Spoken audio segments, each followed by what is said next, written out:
Look alive. Okay, ladies and gentlemen, as you can see, I am AK from the Millie Goats. Typically, I am with Tex, I am with Javi, I am with Butch P, Dylon from time to time. But I am solo tonight simply because I did talk with the boys um, to ask if I could do this solo emergency press conference because from what I've seen as a 49ers fan, all over the internets are multiple experts in their field or on the field, if you will, coming after the quarterback, Brock Purdy. Now, I am not going to stand up here and regurgitate all of the stats that you probably already know or have already heard. So we all know that Brock Purdy in this season, his 2 years, has been at the top, especially this past year, has been at the top of the statistical category, whether it's top 5, top 3, in pretty much every important category there is. And for some reason, people are not uh giving him credit whenever they have set boundaries of can he do it without his Avengers, as some people say? Can he do it without so and so? But first, I'm a Niners fan, so obviously people are going to assume that I have bias, but I did play football for quite a long time. All four of us did actually. Um, but check out our show every Wednesday and Sunday night. We do a live show on Rumble, on YouTube, on Twitter. The podcast drops Monday or Thursday. We talk about DraftKings and sports and mix the two and the hilarity that ensues when we lose. Follow us on Twitter, Instagram, YouTube, Rumble. Anywhere you type in the Millie Goats, you're going to find us. So uh, I have had an entire Monday to listen to sports talk radio, sports talk media, primarily the big ones that are on TV. Hold on, excuse me. And I have seen all the sports media experts try to discredit Brock Purdy um, on a night where he helped break a streak that they had not yet seen been broken as a San Francisco 49er fan for the past several years, where if the 49ers get down and the conditions aren't right and he doesn't have all of his weapons, blah, blah, blah, blah, blah. Right. So he broke that in spectacular fashion. Now, this is not an MVP rant where I'm going to get up here and he's the MVP and he's as gifted, as skilled as Pat Mahomes and Lamar Jacksons and the Josh Allens of the world. No.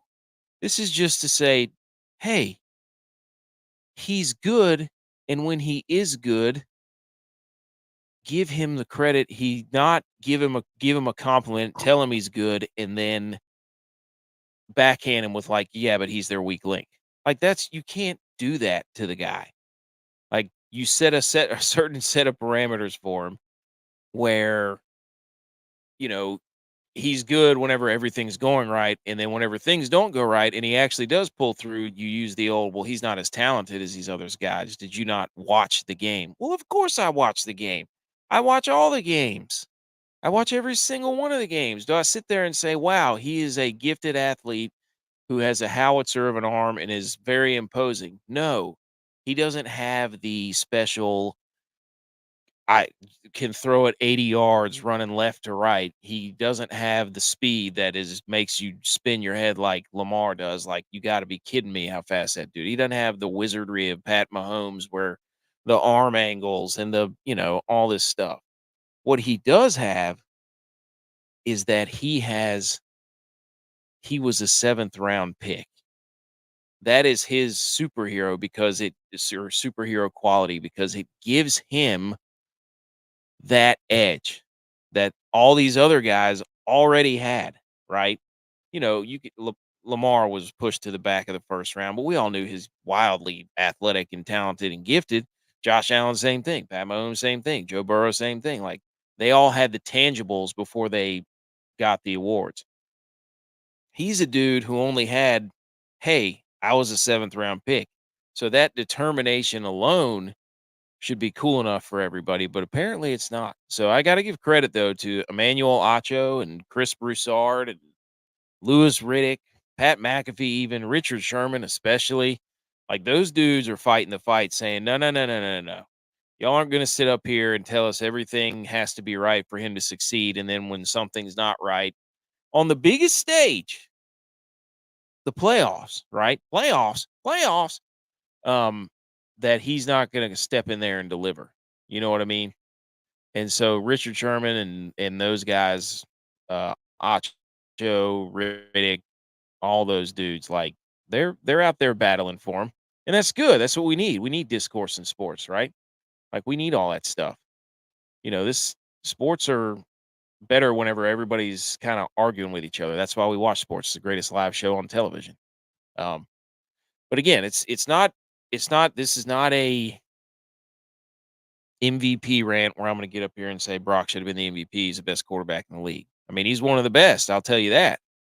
Um, because everything that night, Saturday night against Packers, I mean, Packers played well, wasn't going well, and they found a way to win, which is something that I hadn't seen them do in a long time other than steamroll people. So it's just to reinforce these goalposts that keep getting moved around. I'm going Pat McAfee on you here using my hands.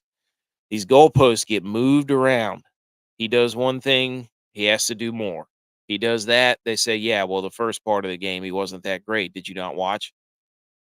Okay, so now he's got 6 or 7 goalposts that he apparently has to kick footballs through just to make sure everybody thinks he's great. And it maybe I need hologram goalposts that I'm the only one that has the controls to. So, but for the people, the Ryan Clarks of the world, the Colin Cowherd, the Skip Baylesses, Shannon Sharp, Stephen A, Nick Wright. Here's all the goalposts that Brock Purdy this year has had to kick through. First, it started with he was a system QB, and it's Shanahan. Then it was he needs the Avengers. He needs everybody around him to be healthy. Then it was the defense bails him out. He's got a great defense. Then it was he can't play from behind. He's got to have a lead. When that system is rolling, that's when he's at his best. He hasn't done it when it's mattered, when it's tight or a tough game. That's number what, 5? And now we have the new one where he says he doesn't elevate others. That's the new thing. Like, so he checked off all the first like 5 or 6 right there, right out of the gate, with this comeback victory in the playoffs. Playoffs, we can't state that enough. It was in the playoffs. We put out a tweet that said there were 7 what was the term that Trask lady used, whatever her name was. She said there's 7 excellent QBs or something, and Brock Purdy, insinuating that he's not part of that elite group. Well, 4 quarterbacks this past week in the divisional round had the chance with the ball in their hand to end the game. And this is not a knock on any of the other guys. It's just Baker Mayfield had a chance to win it through an interception. Jordan Love had a chance to win it through an interception. Josh Allen had a chance to win it. We all know how that happened. Brock Purdy is the only one who took the ball and went down the field 70 yards, 69 yards, whatever it was, and scored a touchdown to put his team ahead in the playoffs. And I think it might have been the only go ahead late drive in the playoffs thus far. So say whatever you want to about the dude. Um, this whole now he doesn't elevate others. Well, I mean, then so you have to turn around at that point, even though he got 4 guys to 1,000 scrimmage yards. I mean, he's the definition of elevating others. If he's a game manager and a distributor, then his job is to elevate others, is it not? Like, that's the stuff I don't like. I just okay, so you turn around and say Lamar, Josh Allen, Mahomes, Burrow. So they're asked to do with less and carry the team, but they got paid that way. Like when you take all that money, you have to elevate others because you can't pay the stars like Brock Purdy has. And why is that a knock against him that he has great players around him? Then I mean when you look at the the dudes that Josh Allen and Pat Mahomes and Lamar are throwing, like how many Pro Bowlers did Lamar and Mahomes and such elevate other than Travis Kelsey? That's a whole different story. Um, I mean, who did they elevate to what level? You know what I mean? Like, what did Lamar elevate anybody around him to? What did Mahomes elevate? I mean, it was all they can't catch. They don't have any weapons. Da da da da da. I mean, so when you talk about they don't elevate others, I mean, what do you mean? Like, elaborate on that. If they're elevating others, then clearly that those other players are making Pro Bowls and all pros, right? I don't that's what I don't understand. And you can't sit up there and say that Lamar and Mahomes don't have help. They have the number 1 and number 2 defense in the league. And they both have great running games. So they have help too, especially on the other side of the ball. I mean, you're looking at Kansas City and Baltimore, and they lead the league. Like Baltimore is like most sacks, most turnovers, least amount of yards or points per game. Like no team's ever done that. So that's a historic defense. And then Mahomes, like the Chiefs are like one notch below that with all their statistics. So, you sit up there and like he's got to elevate others. He has help. He's got all these. Okay. Well, when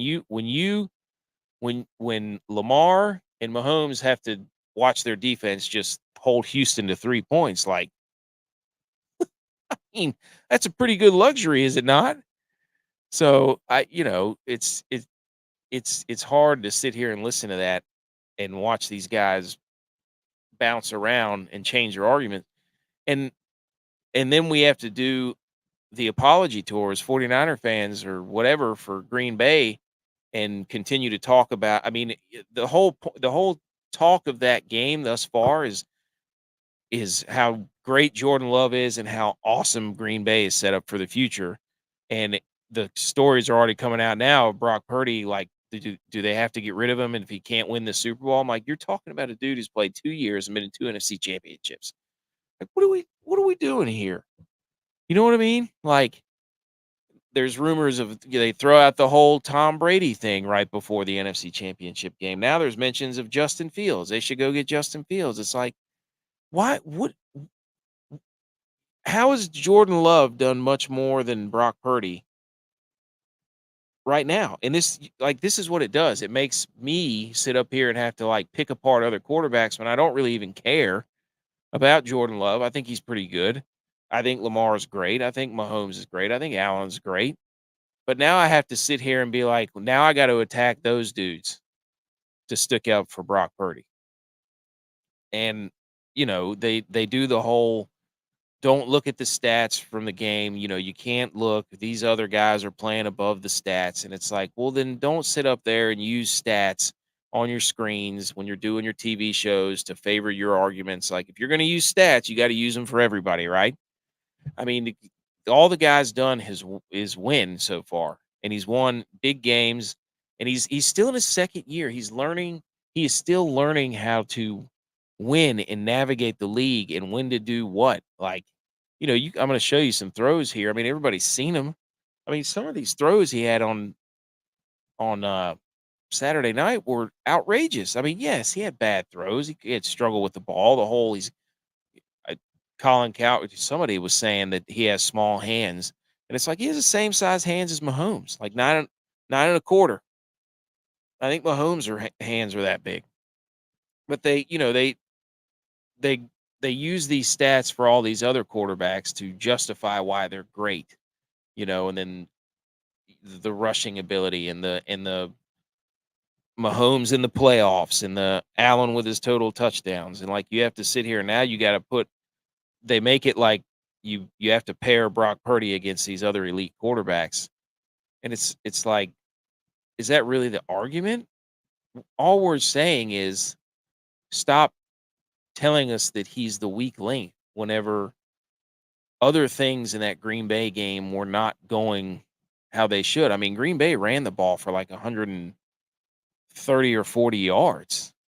So the defense was not stopping the run like they typically do. So that was a problem. The special teams was a problem, giving up long returns, getting a field goal block. Like there were other situations, the weather that made that game a little more tricky than it was. And Green Bay had a great offensive game plan for that. But the thing about that game was, and the thing about him is in the season he's led in QBR, which means he was really good against the blitz. He was really good not against the blitz, and what he really was on Saturday was phenomenal on third down. He was 6 of 10, I think, with 132 passer rating on third down. And then he led the game-winning drive. Like, you give me a quarterback who had a terrible game and is able to gather himself enough to put together a game-winning drive in the playoffs. Like, you mean to tell me if Lamar Jackson and the Houston Texans were tied, or the Ravens were down in the playoffs this past weekend, and Lamar Jackson Lamar Jackson hadn't played good and led a game-winning drive in the playoffs against the Texans the way Brock Purdy did, you don't think the internet would be exploding? Of course it would. They'd be like, "See, this is why you pay this guy. This is why he's elite." And instead, Brock Purdy, he does it, and all those dudes say is, "Yeah, but did you watch the first 3 quarters of the game?" It's like, you don't pay your quarterback for the stats. You just said the stats don't matter. You pay them to get wins and make plays when it matters, and that's exactly what he did. And he didn't have to run, make the ridiculous running plays like some of these other guys. He just hit the balls where they were supposed to be. It is so frustrating, you know, that he's a good quarterback that is the only one to win a game from behind in the fourth quarter with Kyle Shanahan. And that should be applauded. It shouldn't be now we got to tear down all of his other stuff. Like that doesn't make any sense. Like y'all got to be consistent here. I'm going to put up some highlights here just because I love watching these throws. You know what I mean? Like you're sitting here like I want to ask the question about, like hypothetical proverbial question. Who had more passing yards, right? Who had more passing yards this playoff weekend than Brock Purdy? It was Baker Mayfield and Jared Goff. None of the other 5 quarterbacks had more passing yards than Brock Purdy. But you can't look at stats. Don't do that. Don't look at stats. But yeah, I mean, and people forget he's he set all sorts of records in the 49ers franchise, which is phenomenal. And he's also coming off an elbow surgery, a reconstructive elbow surgery, which is I work in that field. Like that's what I do. And he's still probably improving from that. But I'm going to show you I'm going to do a couple of highlights here. Some of the things one of these things you may not uh, know that he did, but it was pretty cool. So this is my favorite throw right here. Like this thing right here I believe this is on a third down. Yeah, to Juwan Jennings, stuck right in the teeth. He stood in the pocket, delivered a layered ball. I'm talking more layers than a 7-layer bean dip. This how many layers this throw had on it. Right over the safety sitting in front and right in front of the other safety. I mean, that is just phenomenal. So you watch him make throws like that, and then you wonder, like, and they ask these guys who say, "Did you watch the first 3 quarters?" Yeah, I mean, I watched that. Like, in this right here, Emmanuel Acho, there you go. Hey, fighting the good fight, man. Boom, season on the line, third down, gotta have it. Ayuk on the slant. Only his guy can catch that ball. Perfect read. 34 there. Shout out Simone Biles. I think that's her husband. 34 there, jumping Christian McCaffrey out of the backfield. Oh, he's got more here. I didn't even know that. Oh, wait, no, it's the same one. Boom. Middle of the field's cleared out. It's basically man-to-man coverage. You know that. Or maybe it's cover 1, cover 0, one of those 2. Boom, threads the needle right there. Right to Ayuk. That was on a 3rd down. Here's another one. Is another example of a layer. Now, some of these are drawn up to attack these zones in the defense, but then he started having to throw against man a little bit, man coverage, and he did it in the biggest spots. Now, this one right here, the football IQ out of Chris. I don't know who this is, but this is all about what he did before the snap. Now, look, this is obviously Christian McCaffrey doing Christian McCaffrey things. But what he did is the play clock was winding down, tight end's supposed to go in motion. He holds him. And then he actually, from what I did some research, he checked at the line of scrimmage to flip the play almost based off of what he saw. So he's doing little things like that. I mean, that's, so all this stuff. I mean, let's just watch this. Let's watch this throw right here again. You got to be kidding me with this. Look at that. As he's getting hit. That is something right there, folks. Absolutely something. So, I just wanted to get on here. This wasn't going to be a long, like, drawn out process here, but I just wanted to get on here because since we started this, it was like, hey, this is fun. And now we've got a little bit of a platform maybe to, hey, do what we need to do, talk our DraftKings, talk our sports. But I talked to the other guys. Um, I said, hey, I want to go defend my guy. And they all said, do it. Let's go, baby. Come on. Why not? I mean, I'm a 49ers fan. I'm fired up. They're playing in the NFC Championship for the 3rd year in a row. I told my wife, I said, do you realize what's at stake this weekend? She goes, yes, I know, the Super Bowl. And this will keep me from having to do a long rant on our show, on our show on tomorrow night, because I'll get going rambling on that thing, and, who knows where I'll end up if I get going on Brock Purdy. So, this whole thing was to get on here and just try to add more people in his corner, right? I mean, you look at Twitter and everybody's talking about that kind of, putting out the stats and that sort of thing. But, I want to get my face just like those dudes have on their face, all the ones that are hating on him, talking about he can't, he doesn't elevate others. I watched the first 3 quarters of that game. Get get out of here, dude.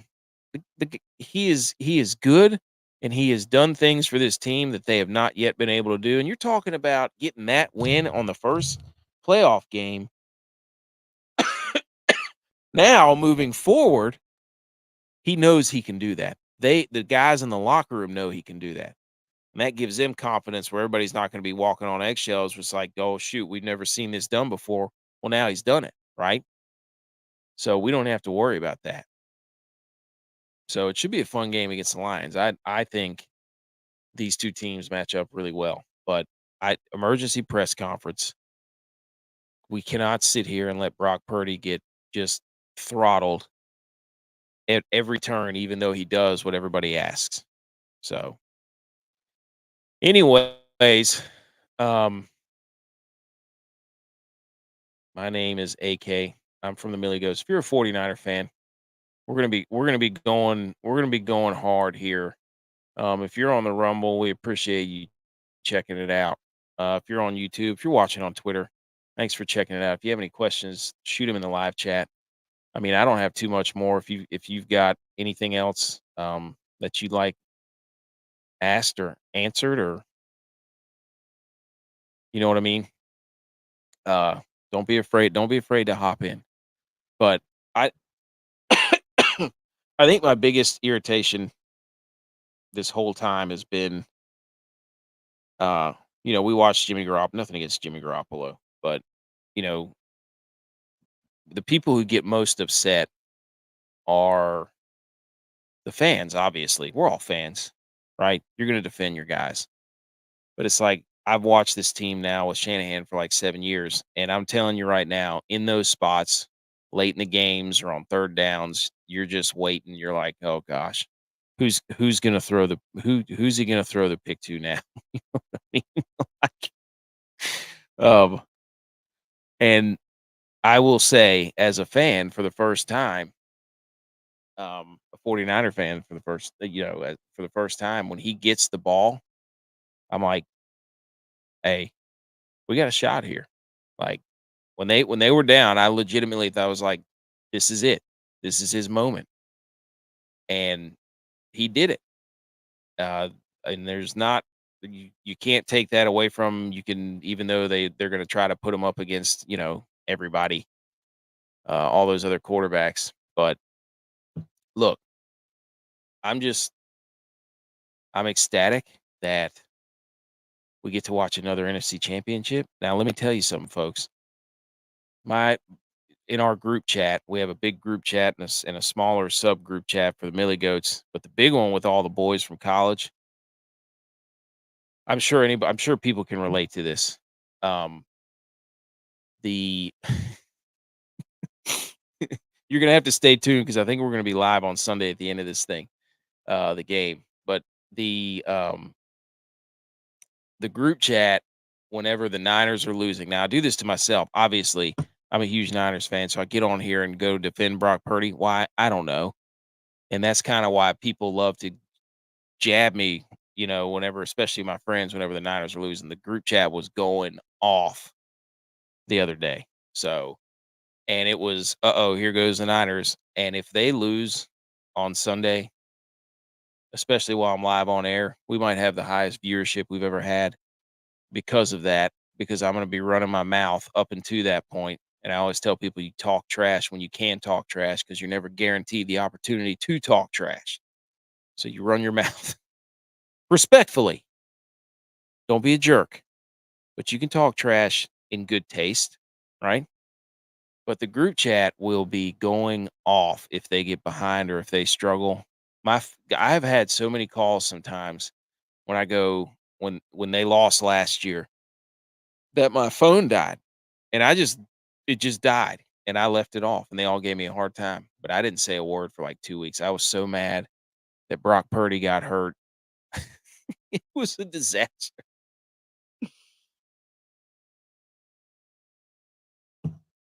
But and then Um, I've had to walk into work.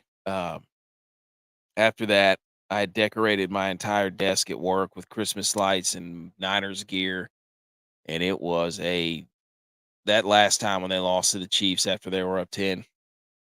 That was a bad Monday morning, folks, or Tuesday. I think I took the Monday off, and I came in on Tuesday, and I'm pretty sure there was a line out the door. So I'm running my mouth, and I'm gonna stand on this microphone, or not stand. I'm gonna sit behind this microphone, stand if I have to, uh, and go to bat for Brock Purdy because I think and that's weird for me to say, but I think he is a good, potentially could be great quarterback, who's still learning.